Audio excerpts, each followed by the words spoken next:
दुका मंत्रमूलं गुरुर्वाक्यं मोक्षमूलं गुरुकृपा। गुरुर्ब्रह्मा गुरुर्विष्णु गुरुर्देवो महेश्वरा।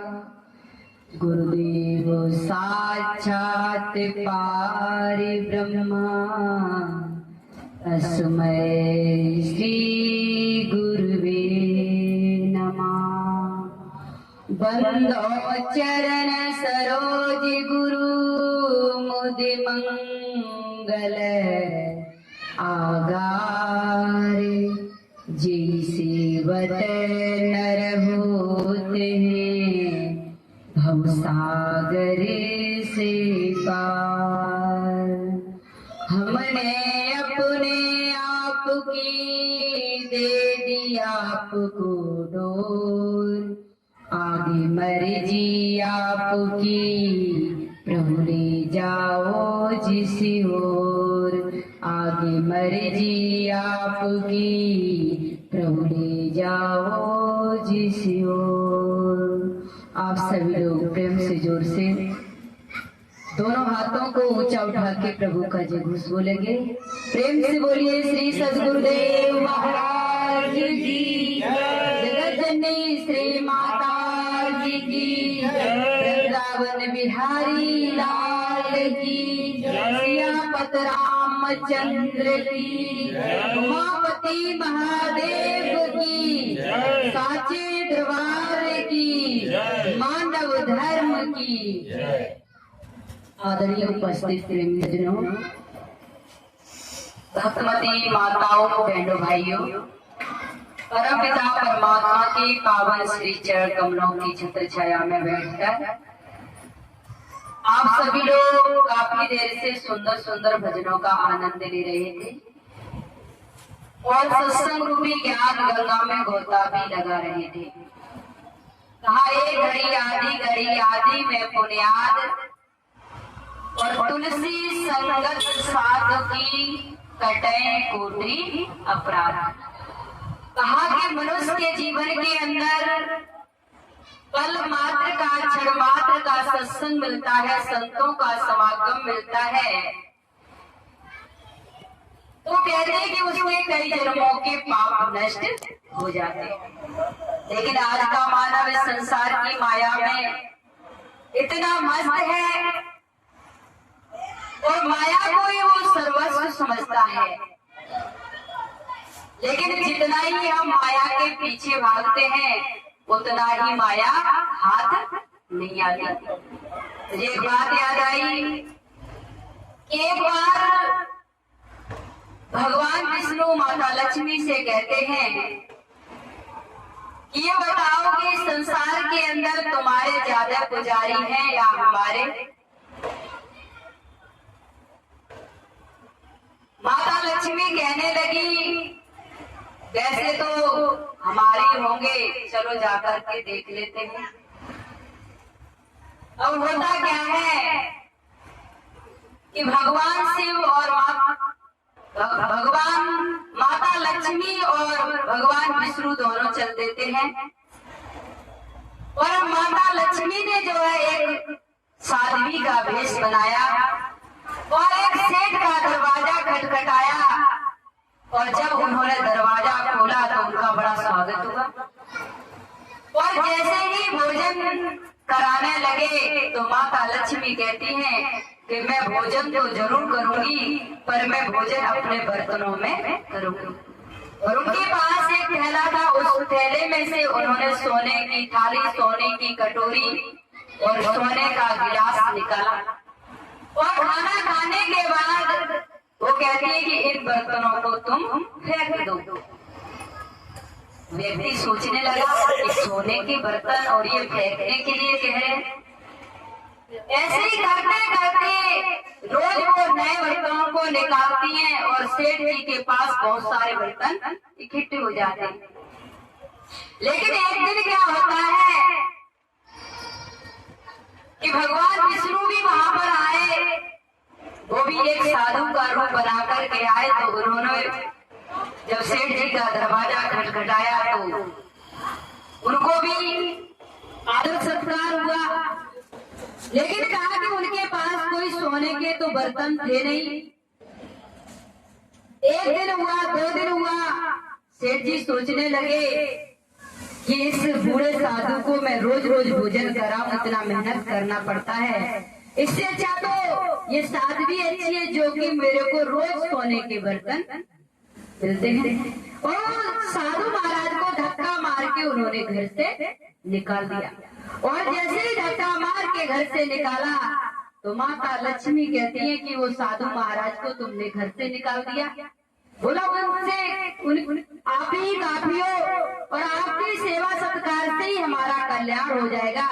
लेकिन जैसे ही वो भगवान विष्णु जैसे ही घर से बाहर निकले साधु के रूप में, तो माता लक्ष्मी कहती है कि मैं भी उनके साथ जाती हूँ। और जैसे वो उनके पीछे पीछे जाती हैं तो जितने भी वो सोने के बर्तन थे वो सारे गायब हो गए। फिर वो सेठ जी सिर धुन के पछताने लगा और कहने लगा कि मैंने उस प्रभु की महिमा को न समझ पाया। वास्तव में ये संसार के अंदर ये माया तो आनी जानी है, ये आज है कल होगी या नहीं ये किसी को पता नहीं है। लेकिन इस संसार के अंदर जो हम धर्म पुण्य करते हैं वही हमारे साथ जाने वाला है। लेकिन हम संसार के कार्यों को करते हैं और धर्म पुण्य को हम कल पर छोड़ देते हैं। लेकिन कहा नेकी के कर्म कमा जा रे दुनिया से जाने वाले, नेकी के कर्म कमा जा रे दुनिया से जाने वाले। ये तन तो तेरा सरवर है, उपकार इसी का बल है। ये तन तो सरवर है, उपकार इसी का बल है। इस सरोवर के फल खा जा रे दुनिया से जाने वाले। इस सरोवर के फल खा जा रे दुनिया से जाने वाले। नेकी के कर्म कमा जा रे दुनिया से जाने वाले।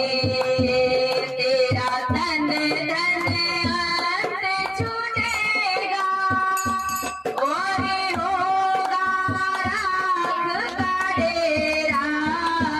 तेरा तन धन अंत छूटेगा और होगा राख का डेरा। जो इसी से बने बना जा रे दुनिया से जाने वाले। जो इसी से बने बना जा रे दुनिया से जाने वाले। नेकी के कर्म कमा जा रे दुनिया से जाने वाले। क्या कहा कि नेकी के कर्म कमा जा रे दुनिया से जाने वाला। जो इस संसार के अंदर हम नेक काम करते हैं और वही हमारे साथ जाने वाले होते हैं। नहीं तो कहा इस संसार के अंदर बड़े बड़े करोड़पति अरबपति पड़े हैं, अपने लिए तो सारा संसार जीता है, लेकिन जो परमार्थ के लिए कर्म करता है, जो समाज के लिए कर्म करता है, इस संसार के अंदर उसी का नाम अमर हो जाता है। हम हजारों भक्तों के जीवनियों को पढ़ते और सुनते हैं, चाहे मीरा हो, चाहे सबरी हो, भक्त ध्रुव, प्रहलाद और अनेकों नरसी भगत ने जब उस परमपिता परमात्मा की भक्ति किया तो आप लोगों ने कई बार सुना होगा कि नरसी भगत 56 करोड़ की दौलत को उस के चरणों में अर्पण कर देते और अपना जीवन बड़ा साधारण जीने लगे। पहनने के लिए कपड़े भी नहीं होते, फटे पुराने कपड़े पहन करके और भगवान का भजन और गुणानुवाद करने में लग जाते हैं। लेकिन जब नानी बाई का मायरा भरने की बात आई तो उसकी सासू माँ ने बहुत बड़ी लिस्ट लिख दी। न जाने कितने किलो तो उसने सोना लिखा, लेकिन नरसिंह भगत कहते हैं कि सारा सावरिया के नाम लिख दो। और वो मायरा भरने के लिए टूटी फूटी बैलगाड़ी लेकर के, और जो है बैल भी बहुत भूखे थे, रास्ते में थोड़ा चलते फिर बैठ जाते, फिर उसको डंडा लगाते, फिर वो चलना शुरू होते। और जैसे ही वो वहां पहुंचे तो नानी बाई की सासू माँ ने देखा कि ये तो बड़ा बेइज्जती कराएगा, फटे पुराने कपड़े पहन करके आ गया। तो कहते हैं गौशाला में रुकने के लिए कह दिया। वो गौशाला में रुके, आराम से भगवान का कीर्तन भजन करते हैं। सर्दी का समय था, सुबह होती है, उन्होंने कहा कि मुझे नहाने के लिए गर्म पानी चाहिए, तो खौलता हुआ पानी ला करके दे दिया। और उसकी सासू माँ कहती है अगर तुम्हारे प्रभु में शक्ति है तो इस पानी को ठंडा करा। नरसिंह भगत ने जैसे ही नाम का सुमरन किया, भगवान को गुणानुवाद किया, तो भगवान ने मूसलाधार पानी की बरसात की और उसके बाद सोने की असरफियों की बरसात की। आप लोगों ने कई बार सुना होगा कि एक धोबी था, धोबी ने देखा कि सोने की बरसात हो रही है, तो सबसे पहले वो कहता है कि मैं अपने जो है सबसे पहले आंगन का जो सोना पड़ा है उसको बटोर लेते हैं, और घाट पर तो कोई जाने वाला नहीं है, और घाट पर जाकर के मैं बाद में सोना उठा लूं। लेकिन जब तक उसने सोचा कि घर का उठाऊंगा, तब तक घर का भी नहीं उठा पाया, और घाट का भी कोई ले गया, तब तक कहते कि धोबी का कुत्ता घर का ना घाट का। भाइयों बहनों माता, जैसा नानी बाई का मायरा इस संसार के अंदर भरा गया, इस दुनिया के अंदर किसी का नहीं भरा गया। लेकिन सोचने की बात है, आज हम भी कहते हैं कि हमारे जीवन में कोई चमत्कार हो जाए। क्या तुम्हारा इतना बड़ा समर्पण है कि 56 करोड़ की दौलत, अरे 10वां हिस्सा देने में भी बड़ा डर लगता है, लेकिन उसने 56 करोड़ की दौलत को भगवान के चरणों में अर्पण कर दिया। भगवान कहते हैं कि तू मेरे लिए समर्पण करके तो देख, मैं तेरे भंडार का भर दूं तो कहना। तू मेरे लिए एक कदम बढ़ करके तो देख, मैं तेरे लिए 100 कदम न बढ़ूं तो कहना। तू मेरे लिए मिट करके तो देख, मैं तेरा नाम रोशन न कर दूं तो कहना। लेकिन भाइयों बहनों माताओं, कहना बड़ा आसान है, लेकिन उस मार्ग पर चलना बड़ा कठिन है। इसलिए कहा किनारे मेरी नैया लगा दे कन्हैया, किनारे मेरी नैया लगा दे कन्हैया। नित्य जपू तेरा नाम आजा नरसी के श्याम, नित्य जपू तेरा नाम आजा नरसी के श्याम। कोई कुछ सारा हो आगे की भैया, किनारे मेरी नैया लगा दे कन्हैया, किनारे मेरी नैया लगा दे कन्हैया। तेरे मीत सुदामा की भांति मैं भी हूँ गमों से दूर बड़ा, तेरे मीत सुदामा की भांति मैं भी हूँ गमों से दूर बड़ा। क्या मुख से कहूँ सब तुझे है पता, बदबीने मुझे मजबूर बड़ा। क्या मुख से कहूँ तुझे सब है पता, बदबीने हूँ मैं मजबूर बड़ा। सुख खुशियों के फूल बिखेरा हूँ मैं तोल, खुशियों के फूल बिखेरा हूँ मैं तोल। मेरी दुख के कटारों पे सिया, किनारे मेरी सिया लगा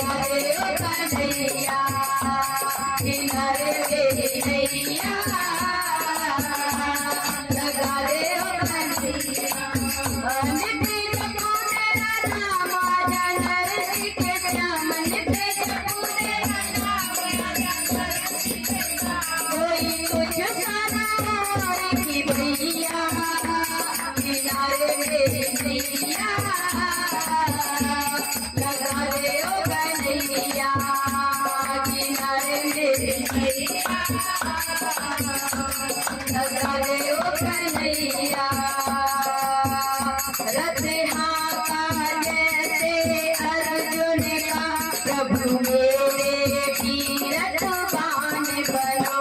रथ हाका जैसे अर्जुन का प्रभु मेरे भी रथवान बनो।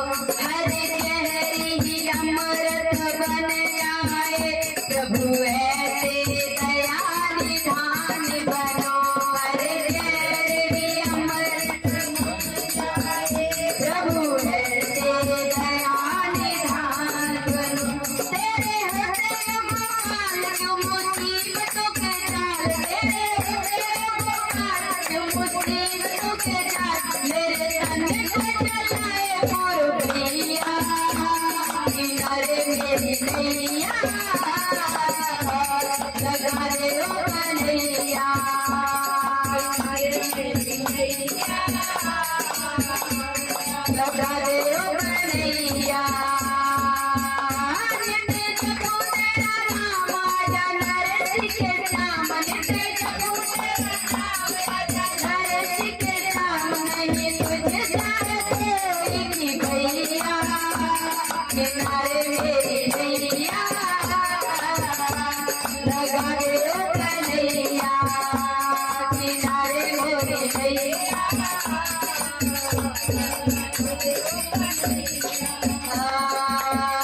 हो सकता संकट में घिर के मैं धरती से तौबा कर जाऊं। हो सकता है संकट में घिर कर मैं धरती से तौबा कर जाऊं।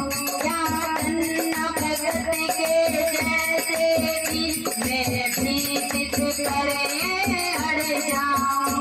क्या धन्ना भगत के जैसे भी मैं भी जिद करे अड़ जाऊं। कभी देख मेरी ओर क्यों बना है कठोर। कभी देख मेरी ओर क्यों बना है कठोर। पुत्र करुण करास रचैया किनारे मेरी नैया लगा दे ओ कन्हैया किनारे मेरी नैया लगा दे ओ कन्हैया। नित्य जपू तेरा नाम आजा नरसी के श्याम। नित्य जपू तेरा नाम आजा नरसी के श्याम। कोई तुझ सा ना और की भैया किनारे मेरी नैया लगा दे ओ कन्हैया किनारे मेरी नैया लगा दे ओ कन्हैया। तो एक भक्त भगवान के चरणों में यही प्रार्थना करता है कि मेरी नैया भी आप इस संसार रूपी भवसागर से किनारे लगा दे। लेकिन कहा अर्जुन जैसा समर्पण और भक्त सुदामा जैसा प्रेम अगर हमारे जीवन के अंदर होगा तो हम भी भवसागर से पार हो सकते हैं। क्योंकि सुदामा जी के जीवन में कुछ भी नहीं था खाने पीने के लिए और उनको स्वयं भी पता था। क्योंकि जब गुरु माता ने थोड़े से चले दिए और कहा कि जंगल से लकड़ी लेकर के आओ और जब तुम दोनों को भूख लगे तो दोनों मिल करके खा लेना। लेकिन होता क्या है कि सुदामा जी पेड़ के ऊपर चढ़ जाते, भगवान श्री कृष्ण नीचे खड़े। अचानक बहुत तेज आंधी तूफान आता है और पानी की बरसात होती है। सुदामा जी को जब भूख लगती है तो वो चनों को खाने लगे। भगवान पूछते हैं भैया सुदामा आप क्या खा रहे हो? तो कहते हैं मैं खा कुछ नहीं रहा। इतनी तेज बरसात हो रही है, हवा ठंडी ठंडी चल रही है और इसीलिए मेरे दांत बज रहे हैं। गुरु से कपट, मित्र से चोरी, या हो निर्धन या हो कौड़ी। भाइयों बहनों माताओं, उन्होंने भगवान से झूठ बोला और उनको पता था कि मैंने भगवान से झूठ बोला है, इसीलिए वो एक एक अन्न के दाने के लिए, खाने के लिए तरस जाते हैं। जब उनकी पत्नी सुशीला कहती है कि तुम्हारे मित्र भगवान कृष्ण तो राजा हैं, तुम उनके द्वार पर चले जाओ, तो पड़ोसन से चावल लेकर के जब वो जाते हैं और भगवान ने जब उनकी हालात देखी और सुदामा जी से कहते हैं कि तुम इतने दिनों तक ऐसे क्यों रहे, पहले से आ जाते।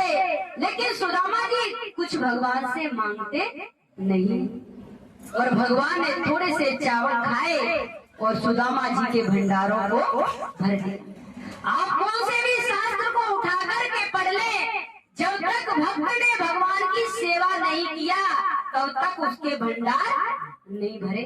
लेकिन कलयुग के अंदर आप चारों तरफ चले जाओ, कोई आपकी हस्त रेखा देख करके बता देगा और कोई जो है अनेकों प्रकार से। मुझे एक बात याद आई कि जब गुरु महाराज जी इलेक्शन में खड़े थे तो किसी ने जो है कहा, तो एक ज्योतिषी आते और गुरु महाराज जी से कहते कि गुरु महाराज जी, और हम आपकी भाग्य को देख रहा हूँ और आप हारने वाले नहीं हो, अब आपको तो बड़ा सा पद मिलने वाला है। गुरु महाराज जी कहते हैं ये दूसरे के भविष्य को देख रहा है और उसे अपने भविष्य का पता ही नहीं। उसने आज कहा और कल वो दुनिया से चला भी गया।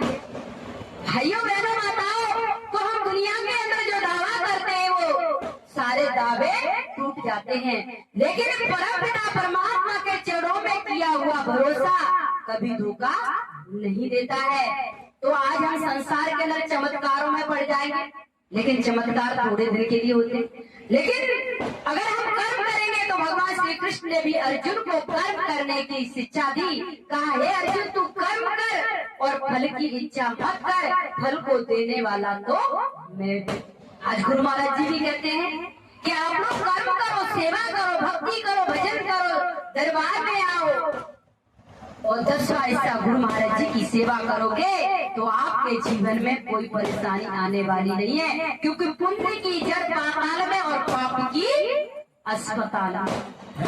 भाइयों बहनों माताओं, अगर गुरु महाराज जी का, भगवान का अगर 10 ऐसा सेवा करते रहोगे तो बड़ी बड़ी बीमारियों से भी आप बच सकते हो। लेकिन भरोसा ही नहीं, भरोसा अगर पक्का हो तो कट जाती है जंजीरें, अगर विश्वास सच्चा हो तो बदल जाती है तकदीरें। गुरु महाराज जी का दरबार जो है एक कल्प वृक्ष के समान बताया। आप लोगों ने कई बार सुना होगा कि एक व्यक्ति जंगल के अंदर कल्प वृक्ष के नीचे बैठ जाता है और वो मन में सोचता है शाम का समय कितनी अच्छी ये जगह है, काश यहाँ पर चारपाई होनी चाहिए। और कल्प वृक्ष रहा, उसने सोचा चारपाई प्रकट होगी। फिर सोचने लगा कि मखमल का गद्दा होना चाहिए, तो 1 मिनट में गद्दा भी आ गया। फिर सोचता है कि यहाँ भोजन भी होना चाहिए, तो 56 प्रकार का भोजन आ गया। फिर सोचता है अब तो ये शाम का समय है, घनघोर जंगल है, कहीं शेर ना आ जाए, तो शेर भी आ गया। मन में कल्पना की और मन में सोचता कि खा के नहीं चला जाए तो उसका जीवन लीला को खत्म भी कर दे। ठीक इसी प्रकार से इस दरबार के अंदर आप जैसी भावना लेकर के आओगे आपको फल भी वैसा मिलेगा। सच्चा दरबार है ये, सर झुकाने चले आओ, सच्चा दरबार है ये, सर झुकाने चले आओ, गुरु दरबार है ये, सर झुकाने चले आओ, गुरु दरबार है ये, सर झुकाने चले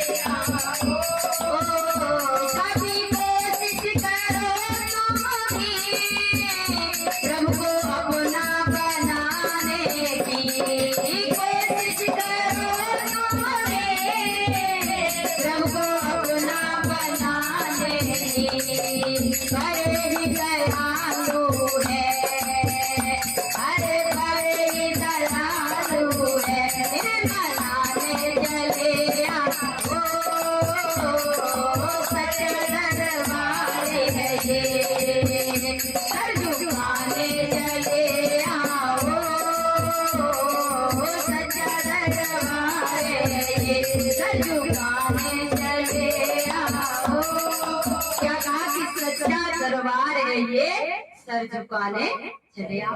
पहले के समय के भक्त भजन किया करते थे। हंस जी महाराज जी और जगजननी माता जी के समय के तो उनको इतना विश्वास होता था कि 100 बीघा के अंदर उनके खेत में पका हुआ गेहूं खड़ा है। और कितने लोग भड़काते भी थे, अगर बारिश हो गई, ओले पड़ गए तो ये सारा खत्म हो जाएगा। वो कहते खत्म हो ना हो, हमें तो बैसाखी का गुरु महाराज जी का कार्यक्रम करना है। लेकिन जब वो वापस लौट के आते थे तो उन्हें बड़ा आश्चर्य होता था कि उनकी फसल वैसी की वैसी खड़ी है। उन्हें विश्वास होता था। आज हम 2 कदम भी बाहर रखना चाहे तो सबसे पहले सोचेंगे हमारा कोई काम बिगड़ जाए, क्योंकि हम खुद ही उनके सब ठेकेदार बन जाते हैं। अगर उस प्रभु को अगर ठेकेदार बना लिया तो कोई काम बिगड़ने वाला नहीं है। तो ये इसीलिए एक शिष्य को गुरुदरबार के अंदर आकर के हाजिरी लगानी चाहिए। वैसे तो महीने में 4 संडे होते हैं, कहते हैं हर संडे आना चाहिए। अगर नहीं फुर्सत है तो 15 दिन में हाजिरी लगाना चाहिए। अगर 15 दिन में भी फुर्सत नहीं है तो महीने में 1 बार भी तो उसे गुरुदरबार में आना चाहिए। और कौन लोग जो हर महीना गुरुदरबार में हाजिरी लगाते रहा तो हमें तो कोई नजर नहीं आता इसमें से। भाइयों बहनों माताओं, अगर जैसे आप रिश्ते नातेदार में ज्यादा समय हो जाए तो आपको याद आता है कि अरे बहुत दिन हो गए नहीं है और कई रिश्तेदार रूठ न जाए, बड़ी चिंता रहती है। गुरु महाराज जी रूठ जाए तो कोई चिंता नहीं, क्योंकि आपको पता है कि वो रिश्ते टूट जाएंगे, वो प्रेम भाव कम हो जाएगा। लेकिन हमें ये भी चिंता होनी चाहिए कि हमारा रिश्ता गुरु महाराज जी के चरणों से है, गुरु दरबार से है। और वहाँ पर भी अगर हम हाजिरी लगाएंगे तो किस्मत को बनाने वाले गुरु महाराज जी होते। जगजननी माता जी हमेशा कहा करती थी कि जो मेरे दरबार के अंदर आकर के हाजिरी लगाता है और वो थोड़ी सी भी सेवा करता है तो न जाने उसके कितने जन्म के पाप नष्ट हो जाते हैं। और जब हम तन मन धन से गुरु महाराज जी के दरबार की सेवा करते हैं तो हमारा जो है तन से सेवा करते तो तन पवित्र होता है, मन से सुमिरन करते हैं तो मन पवित्र होता है, और धन से सेवा करते तो धन पवित्र होता है। और कहा त्रिविध होत कल्याण। जब आप सेवा करोगे तन मन धन से तो भजन में मन लगाने की जरूरत नहीं है, बल्कि अपने आप आपका भजन में मन लगेगा। लेकिन आज का मानव कहता है भजन में मन ही नहीं लगता, लगेगा कहाँ से? सुबह से शाम तक हम संसार के लिए कार्य करते हैं, एड़ी से चोटी तक शक्ति लगा देते हैं, परिवार के लिए, बच्चों के लिए कितना जोड़ जोड़ के धरते हैं। लेकिन कहते हैं अगर पुत्र सपुत्र है तो कुछ जोड़ने की आवश्यकता नहीं है, वो खुद कमा के खा लेता है। और अगर पुत्र कुपुत्र निकल गया तो करोड़ों की संपदा 1 मिनट में बर्बाद कर देता है। तो भाइयों बहनों माताओं, हमें स्वयं भी जो धर्म के मार्ग पर चलना चाहिए और अपने बच्चों को भी धर्म के मार्ग पर चलाना चाहिए, क्योंकि किस्मत के विधाता जो है गुरु महाराज जी होते हैं। इसलिए कहा मेरी किस्मत का सितारा आपके हाथों में है, मेरी किस्मत का सितारा आपके हाथों में है।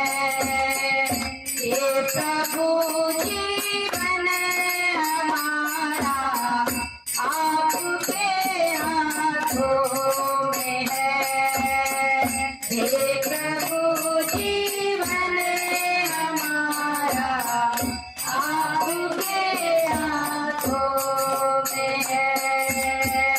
मेरी किस्मत का सितारा आपके हाथों में है, मेरी किस्मत का सितारा आपके हाथों में है।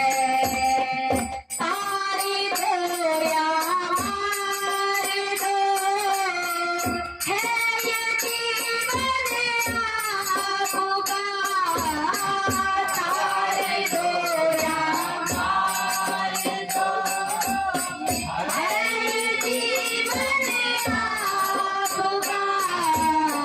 मेरी नैया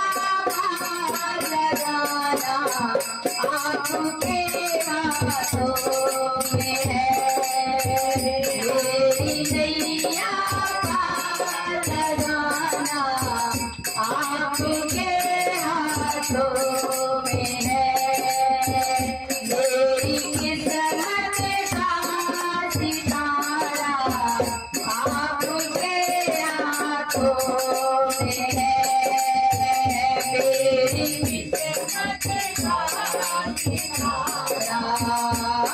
हाथों में है।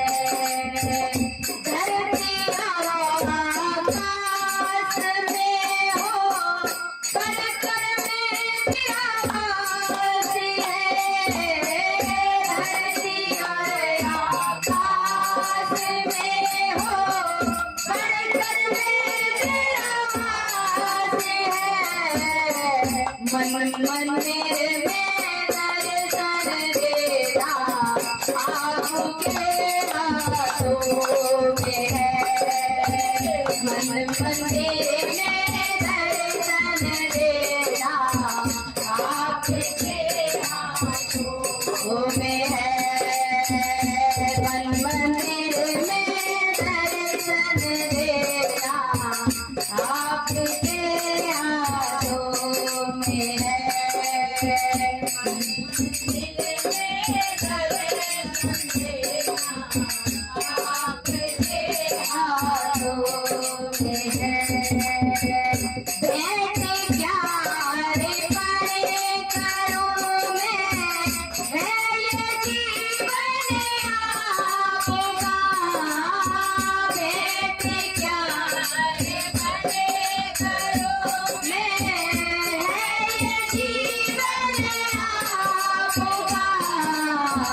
सुख मिले या सुख मिले सब आपके हाथों में है, सुख मिले या सुख मिले सब आपके हाथों में है, मेरी किस्मत का सितारा आपके हाथों में है, मेरी किस्मत का सितारा आपके हाथों। क्या कहा कि सदगुरु महाराज होते हैं एक भक्त की किस्मत को बनाने वाले, और सच्चे दिल से जब हम उनके चरणों की भक्ति करते हैं तो राजा को रंक और रंक को राजा बनाने की 1 मिनट में क्षमता उनके अंदर है। अब सुदामा जी के जीवन को देखो, भिखारी से राजा 1 मिनट में तो बनाए, लेकिन भरोसा हमें नहीं होता है। लेकिन जिस भक्तों को भरोसा होता है वो हमेशा प्रभु के लिए कार्य करते रहते हैं। इसलिए भगवान कहते हैं कि जो मेरे नाम में तो मैं तेरे काम में, और जो तू अपने काम में तो मैं अपने धाम में। भाव का भूखा हूँ मैं, और भाव ही एक सार है, और भाव से मुझको बजे तो भव से मेरा भाव जिन जन्मे नहीं उनकी मुझे चिंता नहीं, और भाव वाले भक्त का भरपूर मुझ पर भाव होना चाहिए। लेकिन भाव कैसा होता है? अगर हम कहीं मार्केट में जाते हैं तो उस प्रभु को याद करना चाहिए। हम जो है घर से आए जब कलकत्ता में थे, वहाँ पर एक बुढ़िया माँ थी, आश्रम के अंदर शेरा वाली माँ की मूर्ति बनी, और वो रोज आती थी आश्रम के अंदर और सड़े सड़े आकर के केले चढ़ा देती थी, और माता जी से प्रार्थना करती कि हमारे घर में कोई संतान नहीं है, आप मुझे हमारे घर में जो है पुत्र रतन की प्राप्ति हो, संतान हो। लेकिन बहुत समय बीत गया, उसके बाद उसके घर में नाती का उस संतान का जन्म होता है। लेकिन क्या होता है कि 1 साल बीत गई, ना वो उठता है, ना बैठता, ना बोलता, ना चलता है। फिर आकर के वो दरबार के अंदर शिकायत करने लगी कि देखो मेरे को पुत्र तो मिला है, पर वो ना हिलता है, ना डुलता है, ना बोलता है। तो कहा कि जैसी तुम्हारी नियत और वैसी बरकत, जैसे तुमने पिलपिले केले भगवान के चरणों में चढ़ाए तो पिलपिला तुम्हें बेटा भी मिल गया। तो हमेशा याद रखना चाहिए कि गुरु महाराज जी के लिए अगर हम कुछ दान कर रहे हैं तो अच्छी चीज देना चाहिए। अगर खराब चीज दान करोगे तो उसका फल भी हमें भोगना, खराब चीज कभी नहीं देनी नहीं चाहिए, क्योंकि इस संसार के अंदर राजा आज ने तो घोड़े की लीद दान की थी और उसको भी उस घोड़े की लीद को उसको खाना पड़ा। भाइयों बहनों माताओं, तो इसीलिए जो बोओगे वो हमें काटना पड़ेगा। तो आज गुरु महाराज जी ने हमें मौका दिया है और हम खूब भजन सुमरन करें, क्योंकि सुमरन से सुख होता है, सुमरन से दुख जाए, पर आस पास और वास भी एक ही भाव विकाए। कहते इस संसार के अंदर अगर हम सुमरन करेंगे तो सुख की प्राप्ति होगी और सुमरन ज्यादा करेंगे तो हमारे जीवन के अंदर दुख भी नहीं व्यापेगा। तो आज इस कलयुग के अंदर गुरु महाराज जी ने हमें इतना सरल सहज ज्ञान दिया है कि श्वासों के अंदर उस परम पिता परमात्मा का नाम चल रहा है। श्वास श्वास सुमिरन करो, वृथा श्वास मत खो, और ना मालूम इस श्वास का आवन हुए न हो। निरंजन माला घट में फिरे दिन रात, ऊपर जावत नीचे आवत, श्वास श्वास चल जात, और संसारी दर समझे नहीं वृथा उम्र गवा। तो भाइयों बहनों माताओं, श्वासों में जब हमारा मन लगेगा, सुमिरन में मन तभी लगेगा जब हम रेगुलर सत्संग में आएंगे, गुरु दरबार में अपनी हाजिरी लगाएंगे, अपने घरों में जो है संतों को बुलाएंगे, तो हमारे घर का वाइब्रेशन भी बदल जाता है। जो वैसी शक्तियां होती है जिनको आप भूत प्रेत पिशाच कहते हैं, लेकिन जब संतों के चरण पड़ेंगे तो वो भी हमारे घर में उनका भी निवास नहीं रहता है। भूत पिशाच निकट नहीं आवे, महावीर जब नाम सुनावे। हनुमान चालीसा पढ़ लेते हैं, पर विचार नहीं करते कि हनुमान जी ने उस नाम का सुमिरन किया तो उनके निकट में भूत पिशाच भी जो है सामना नहीं कर पाते। तो ऐसा पावरफुल ज्ञान आज हमें और आपको गुरु महाराज जी ने दिया है। अगर हम उसका प्रयोग करेंगे, सुमिरन करेंगे, भजन करेंगे, तो हमारा आपका भी कल्याण होगा। और आगे बैसाखी का कार्यक्रम आ रहा है, 13, 14, 15 अप्रैल हरिद्वार में मनाया जाएगा। इस बार केवल 3 कार्यक्रम है। श्रीराम जी अयास जी का मुंडन संस्कार भी है और 15 तारीख को 15 अप्रैल को उनका जन्म हुआ, तो उनका जन्मदिन भी मनाया जाएगा और बैसाखी का कार्यक्रम भी मनाया जाएगा। तो बहुत बड़ा कार्यक्रम है, वहाँ की रसीद बुक भी आई है। आप सभी लोग ज्यादा से ज्यादा संख्या में उस रसीद को कटाएं, क्योंकि कितने देशों से लोग आते, कितना बड़ा भंडारा होता है, और उस कार्यक्रम में आप लोग पहुँच करके दर्शन सत्संग का लाभ उठा करके अपने जीवन को सफल और सार्थक करें। आगे आरती होगी। प्रेम से